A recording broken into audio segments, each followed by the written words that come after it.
The Drunk Sports Podcast. Hey YouTube, welcome back into the Drunk Sports Podcast YouTube channel.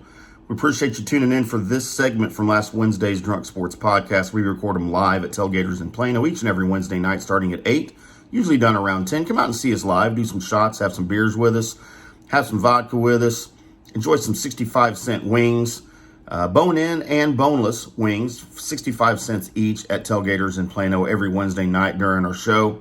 Come check it out. This segment is a fun little thing that we did. It's the greatest mom ever. It's a true story of the greatest mom ever and how something that she did that was not wrong at all, she got lambasted for it. And we're going to talk about it a little bit here on the Drunk Sports Podcast. By the way, this segment brought to you by DSP Media. DSPMediaOnline.com. It's your one-stop shop for all your podcast needs.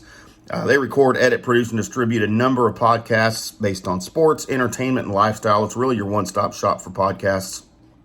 Check them out, DSPMediaOnline.com. Thank you, DSP Media, and thank you for tuning into this segment of the Drunk Sports Podcast. We didn't get to this last week. I want to talk about the Drunk Sports greatest mom ever. Oh, okay. And I know Lance thought we were going to talk about his mom, but I would never put his mom in the same category. Is that why he left? Probably why he left. Okay. By the way, Big Red, if you didn't notice, is gone. Stay hard, Big Red. We miss you. We love you. And may you rest in peace wherever it is that you are living out your existence that is not on the podcast. Correct. So there is a mom who faced heavy criticism for apparently putting 0% vodka in her kid's lunchbox. I saw this. She defended herself, saying people need to get a sense of humor. And Colby, I 100,000% agree.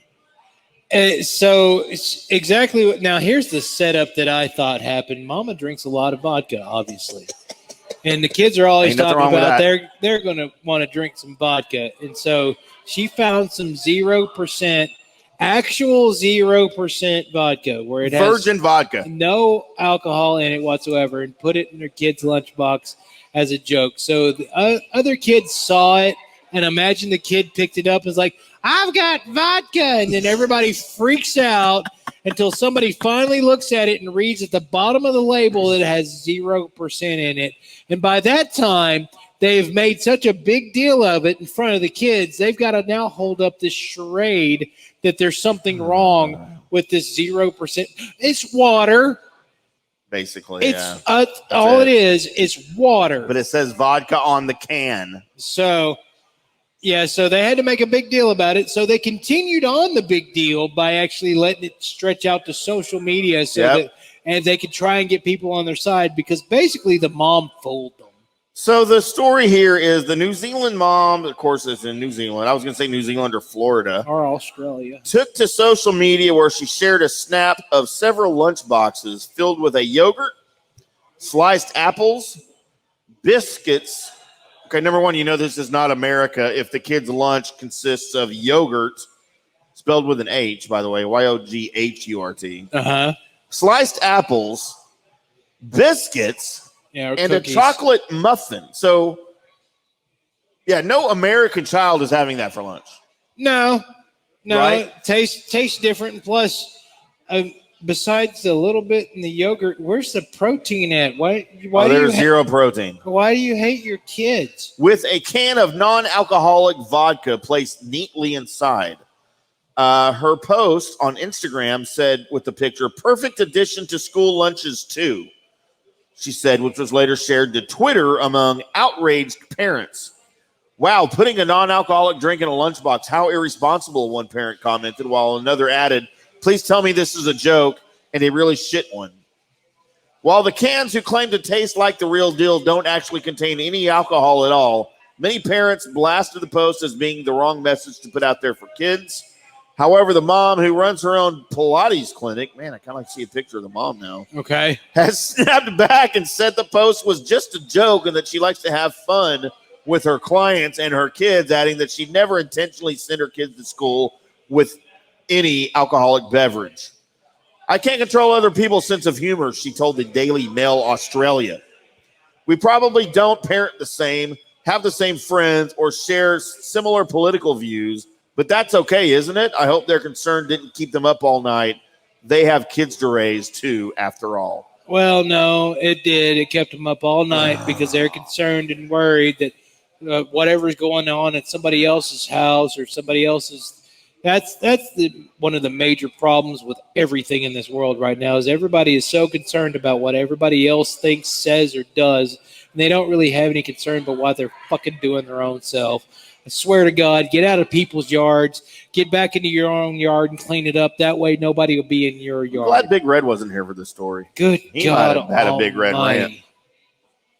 So, I mean, this was just literally an innocent joke that hurt no one, including her kids. Right. But it's literally avoiding the plank of wood that is in your eye to try and remove a splinter out of somebody else. Oh, my God, so much so. And here, look, I will share a personal story that is not so innocent along these lines. Because you know what, Colby, both of my parents are gone. We've lost both my parents.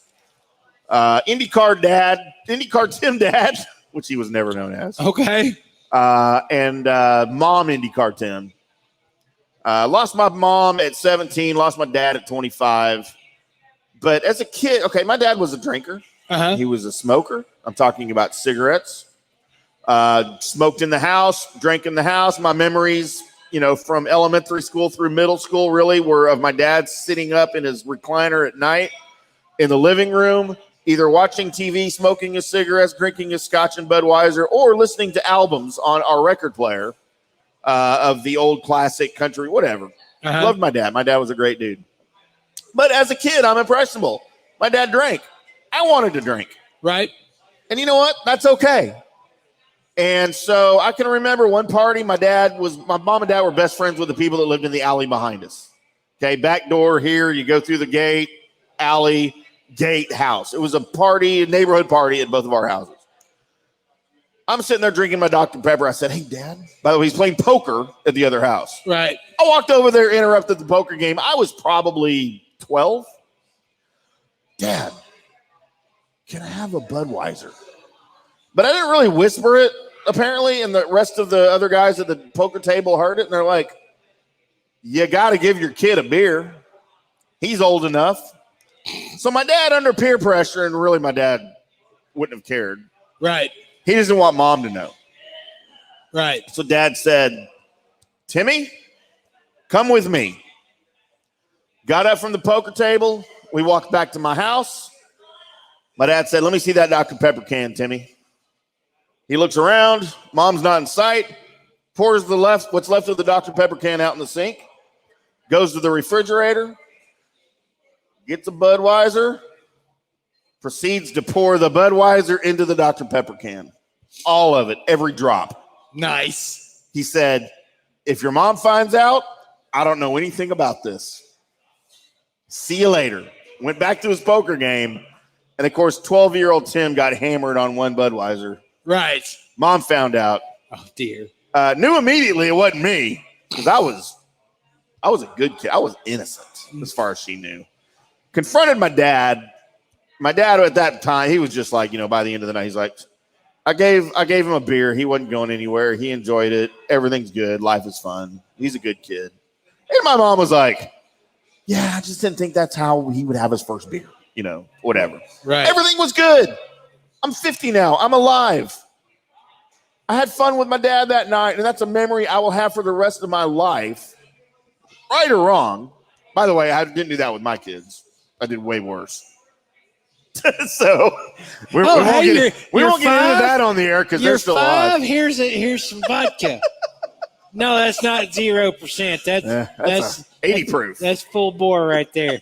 But you know what? That's just what and you know what? Everyone at the party knew what was happening. They found out.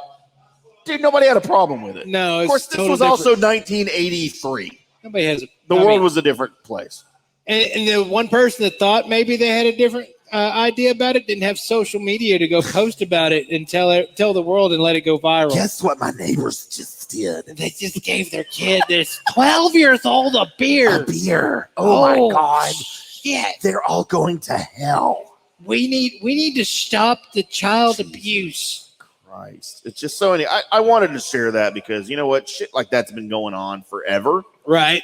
And it doesn't mean it's bad. It's just, I don't know. It really doesn't. No, you're right. It really doesn't. The Drunk Sports Podcast.